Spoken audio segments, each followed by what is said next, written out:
In this video, I'm going to show you how to remove the background out of an image. Some people might say make an image transparent, and the part in this image that I'm going to be trying to remove from the rest of this orange bottle, so I'm going to make that be the only thing that's left. So in the tools on the left hand side, you can see I've selected it. It's like the fourth one down.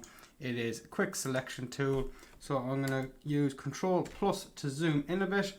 And then now I'm just going to use that quick selection tool on this layer. So we'll bring that. I'm going to use the right bracket to make my selection tool, my brush, basically a little bigger. You can see that is all selected now.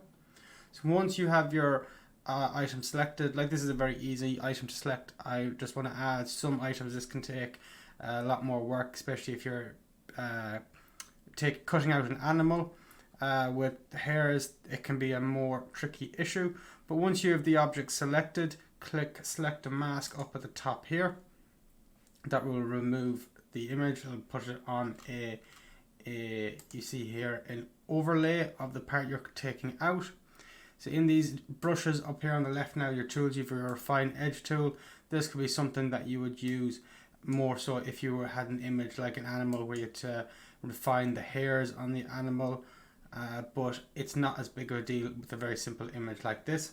So what I like to do once I have this now and I'm happy with it, I output to selection, and new layer with layer mask is what I always choose.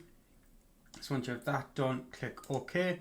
You can see there now you have that that image taken from the background and made transparent. That is it for this video. Thank you.